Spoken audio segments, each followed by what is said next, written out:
Hey guys, Toy Bro here, and today we're going to take a look at another Marvel Legends figure. This time, the most anticipated figure for me in this Vulture Build-A-Figure wave, Moon Knight. So he's probably arguably the most anticipated figure by a lot of people. He's definitely the hardest to find right now, that's for sure. With the Spider-Man and maybe Vulture himself being not too far behind, but I managed to find this guy in a store, if you can believe it, over the weekend. So we're going to take a look at him, and we're going to take a look at packaging first. Standard Marvel Legends stuff. We got our figure, we got our Build-A-Figure wing in the back there. I'm not building Vulture, so we're not going to look at that. We've got some artwork on the side. We've got Moon Knight and the rest of the gang on the back, and then some more Moon Knight on the other side. So let's pull him out. And here he is out of the packaging. And I gotta say, I think that I was right in wanting this guy. He is very cool. I think there's a lot of new stuff going on with this guy. At least it certainly looks like it. I know I've said before, I am not an expert in Marvel Legends. I'm only just a slightly more than casual collector, certainly not hardcore. But I think a lot of this looks relatively new, and if not, they've improved on some existing stuff no matter what. So this is, I believe this is a more recent look for Moon Knight. He usually is kind of white and or silvery in color, and he's had a handful of different looks over the years, but I believe this is his, kind of like Marvel Now, whatever they're calling Marvel these days, his current look, which is obviously very focused on black. So let's take a look at articulation first, get that out of the way. So the head can rotate and goes up and down, and it actually has a decent bit of movement to look kind of upwards, which is nice. Arms can go out and around, all that. The shoulder pads do get in the way just a little, but not too much, so I would be worried or be cautious about not kind of scratching this as the pad goes underneath the kind of traps and shoulder area. We do have our standard bicep swivel, double jointed elbows, we have wrist rotation and a vertical hinge on this hand. There is a pretty good crunch there. He's 100% over, and then he goes back a decent bit as well. What kind of hinge do we have on this hand? Probably the same, right? Yeah, another vertical hinge on the other hand. He does have a waist twist. Legs can go out about that far. Forward slightly more than 90, and then back just a little bit. We do a thigh cut, double jointed knees. There is nothing at the boot level. There is a hinge and a rocker at that ankle. A lot of movement there too. That's really good. As far as the sculpt on this guy goes, I think for this new look, I think they've got him down pretty well. I'm very pleased with this. Like I said, I don't know if this is a new body or if this is a new sculpt, but it certainly looks and sort of feels like it. And that just may be with some of the additions they've added to the sculpt. So all of the various plating that he has on his wrists and on his shoulders, down on his ankles, and then of course the boots, which actually have treads sculpted on the bottom of them, which is pretty cool. The feet do look a little bit on the big side to me. Slightly large, but they're not too bad, and they do help with him being very stable. He's got these two kind of flexible little flanges around him. It doesn't get in the way with his twist or anything. It adds a little bit of color, and it breaks up the black on the torso. We of course got the sculpted plate here, and then this head is really where it comes down to it for me. My only real gripe with it is that the white on the hood seems to be slightly different than the white on the rest of the body. Everything else is a little bit more pearly to me. So, maybe that's just the light playing tricks on me, but I think it might be a different color. Now, that face is obviously slightly less detailed than normal because he's a masked figure, but there is a lot of detail in that, actually. It's pretty expressive. You can see that he looks pretty pissed off like usual. Moon Knight is very rarely a happy camper.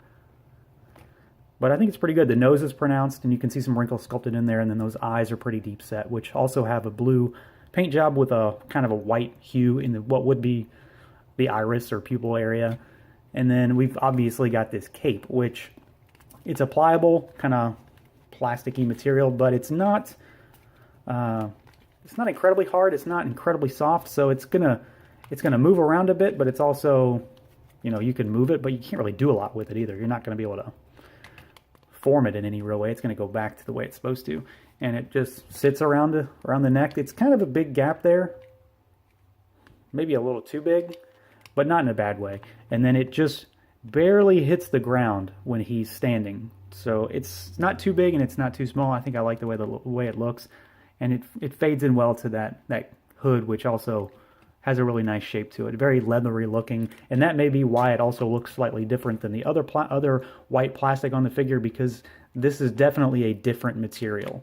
So segueing into colors and that, paint job on this guy is relatively minimal. Most of this looks to be just molded plastic for the most part. We do have the black on the plate for his insignia, and then most of him is pretty much just, you know, flat colors. He's got pearly whites on the armor plating, and then he's got some pearly whites on the hands. This is actually painted, this little piece here, and it's definitely different than the rest of the whites. It's more akin to what's on the hood. So that looks a little bit different, and I honestly would have preferred if they maybe not even did that, but if that's how he's supposed to look, then it definitely needs to be there. The rest of the figure is kind of a glossy black, maybe a little too glossy, and it certainly looks glossier in some areas than others, especially on the torso compared to like the biceps, for example. But I think it works out pretty well, and he looks, well, he doesn't look like what I think of when I think of Moon Knight, but he looks really cool nonetheless. I still think of kind of the older style, all-white Moon Knight. All right, now as far as accessories goes, he's actually got quite a few, which I was very surprised to see, very happy about. The first which we're going to talk about, he's got his staff, which usually is actually a bit of a longer staff. This guy is fairly small, it comes apart, and this is something we've seen with figures like Daredevil, for example. So it's just a parts reuse, same kind of pearly white plastic. I don't particularly care for this because you can see just by looking at it, it's not exactly straight when it's together. It's a very small peg, and it's very flimsy. So that's one thing. He's got this humongous crescent moon, which he can kind of like a throwing star, but it's a moon shape. And then he's also got two extra hands, and they are fist hands. So we'll take a look at these real quick, and they're basically just replacements for what he's got now, fist hands, and they still have the same kind of pearly white on them, but they also have that painted white stripe. But they have something extra, and I almost didn't notice this at first. There are, if you can see that, there are 3 holes in each hand, and I'll show you why. All right, so the point of these hands is so that he can hold these 3 little crescents that fit in those holes. And I gotta say, I think the idea is very cool. The execution is okay. These guys are a pain in the ass to put in these hands without knocking the other ones out, and they are also incredibly tiny, so there's a very good chance you may end up losing them. I wish, and it's probably not possible just based on, you know, molding them, that they could have molded them into the hand. That would have been great. But the idea is pretty cool, and I like what they do. I'm never going to display them this way because there's no way I'm going to keep them in his hands. They're going to fall out. I'm going to lose them. I'll vacuum them up or something like that. So while it's cool and it's a different thing you can do, it's probably something that most people are just going to use for, you know, maybe a photo or something and then move on. But if you can get them in there, it's probably best maybe to, if you want to keep them in there, maybe to glue them in.